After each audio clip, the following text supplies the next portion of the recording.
नमस्कार, world news service से मैं आलोक शुक्ला एक बार फिर हाजिर हूँ देश दुनिया की खबरों के साथ। आगे बढ़ने से पहले एक नजर आज की हेडलाइंस पर। लद्दाख से लौटे सेना प्रमुख ने रक्षा मंत्री से की मुलाकात, सीमा के हालातों पर दी जानकारी। पीएम मोदी से सोनिया गांधी का सवाल, जब घुसपैठ नहीं हुई तो 20 जवान कैसे शहीद हुए। मध्य प्रदेश की राजधानी में चाइना की एंट्री, प्रभात झा ने कमलनाथ को बताया चीन का एजेंट। एलएसी पर भारत ने चीन को दिखाई अपनी ताकत, थल और वायुसेना ने किया युद्धाभ्यास। पीएम मोदी बोले सीएम योगी ने 85,000 लोगों की जान बचाने का काम किया। अमेरिका विदेश मंत्री पोम्पियो ने कहा, भारत को चीन से खतरे के मद्देनजर अपने सैनिकों की तैनाती की समीक्षा कर रहा है अमेरिका। देश में कोरोना संक्रमण ने तोड़े सारे रिकॉर्ड, एक दिन में आए 17,296 नए मामले। पूर्व प्रधानमंत्री चंद्रशेखर के जीवन पर बन रही है film the hero of the emergency Chandrashekhar, जिसमें अभिनेता का किरदार गुजराती फिल्म के सुपरस्टार राकेश पांडे व फिल्म निर्माता मुकेश पांडे हैं। प्रियंका गांधी का बेबाक बयान, इंदिरा गांधी की पोती हूं, धमकियों से नहीं डरने वाली। योगी की तारीफ में बोले पीएम मोदी, पिता के स्वर्गवास होने पर भी करते रहे काम, आपको नमन। केंद्रीय मंत्री स्मृति ईरानी के खिलाफ अभद्र कमेंट करने पर कांग्रेस नेता भार्गव पर एफआईआर। लादेन को लेकर पाकिस्तान में छिड़ा विवाद, विपक्ष बोला इमरान खान राष्ट्रीय सुरक्षा के लिए खतरा। ई कॉमर्स कंपनियों ने लिया बड़ा फैसला, अब यह भी बताया जाएगा कि कौन सा देश में बना है कौन सा प्रोडक्ट। मोदी सरकार पर राहुल गांधी के हमले होंगे और तेज, शुरू किया अपना चैनल टेलीग्राम।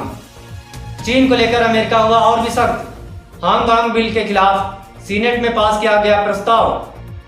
कोरोना की दवा पर निम्स चेयरमैन का बड़ा बयान, बोले रामदेव जाने कैसे बनाई दवा। गलवान घाटी में गतिरोध को लेकर बोले गडकरी, चीन ने घुसपैठ की कोशिश की, हमने जवाब दिया।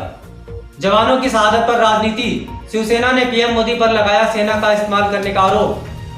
येदियुरप्पा बोले बेंगलुरु में अब कोई लॉकडाउन नहीं होगा, कोरोना के खिलाफ जनता का सहयोग जरूरी। महिलाओं को लेकर कांग्रेस नेताओं की विवादित टिप्पणी के खिलाफ मैदान में उतरे ज्योतिरादित्य सिंधिया। राजस्थान के मुख्यमंत्री गहलोत बोले भाजपा ने 6 साल में लोकतंत्र को कर दिया तहस नहस। पहली बार 50,000 के पार पहुंचा सोने का भाव, विदेशों में आई तेजी का दिखा असर।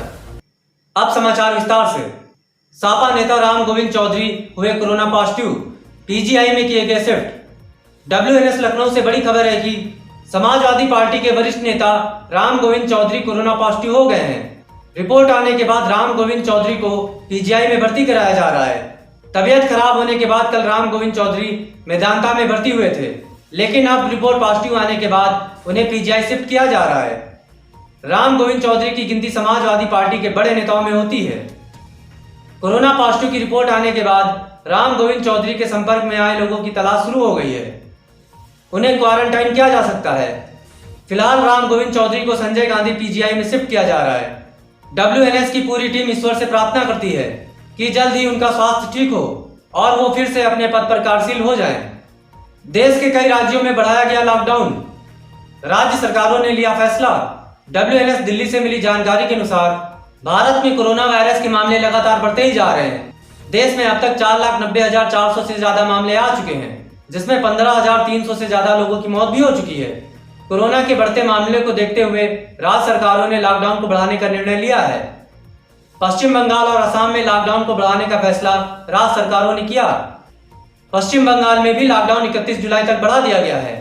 इस बात की घोषणा खुद राज्य की मुख्यमंत्री ममता बनर्जी ने किया। अब उन्होंने कहा कि राज्य में सुबह 5 बजे से रात 10 बजे तक लॉकडाउन में छूट दी जाएगी। सीएम ममता बनर्जी ने कहा कि हम 1 जुलाई से मेट्रो सेवाओं को फिर से शुरू करने के बारे में अधिकारियों के साथ चर्चा कर रहे हैं। बैठक की क्षमता भर यात्रियों के साथ मेट्रो सेवाएं शुरू करने पर विचार किया जा रहा है। मिलावट मिलावट, आज के जमाने में चारों तरफ मिलावट, यहाँ तक कि खाने की हर एक चीज में मिलावट। सही स्वाद तो हम भूल ही चुके हैं। बात सिर्फ स्वाद की नहीं, स्वास्थ्य और शुद्धता की है। तब तो ऑप्शन सिर्फ एक ही है, प्योर एग्रो, क्योंकि गुणवत्ता ही उत्पादन की पहचान है। 100% सर्टिफाइड ऑर्गेनिक खाद्य पदार्थ एवं मसाले। अमेरिकी विदेश मंत्री पोम्पियो ने कहा, भारत को चीन से खतरे के मद्देनजर अपने सैनिकों की तैनाती की समीक्षा कर रहा है अमेरिका।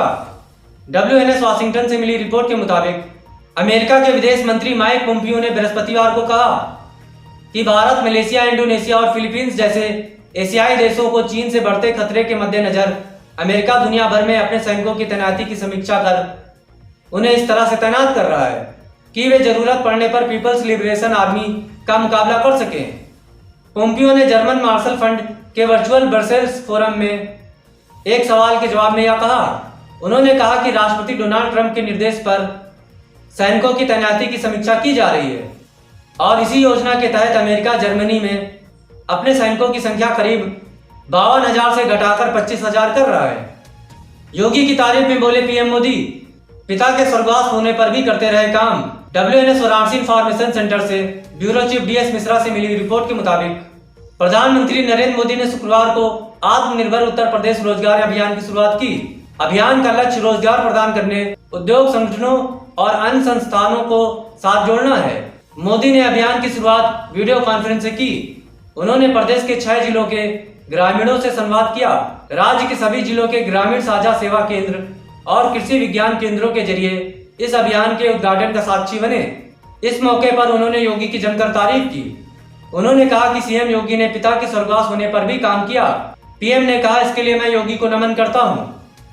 प्रियंका गांधी का बेबाक बयान, कहा इंदिरा गांधी की पोती हूं, धमकियों से नहीं डरने वाली।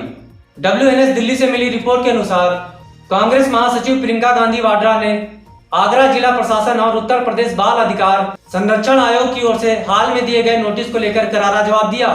उन्होंने कहा कि राज्य सरकार अपने विभागों के माध्यम से चाहे जितनी धमकी दे ले, लेकिन वह इंदिरा गांधी की पोती हैं और जनता के प्रति कर्तव्य निभाते हुए उनके सामने सच्चाई रखती रहेंगी। प्रियंका गांधी ने ट्वीट किया कि जनता के एक सेवक के रूप में मेरा कर्तव्य यूपी की जनता के प्रति है और वह कर्तव्य सच्चाई को उनके सामने रखना है, किसी सरकारी दुष्प्रचार को आगे रखना नहीं है। इसी के साथ आज के समाचारों में बस यहीं तक। हम कल फिर हाजिर होंगे कुछ नई खबरों के साथ। तब तक के लिए नमस्कार।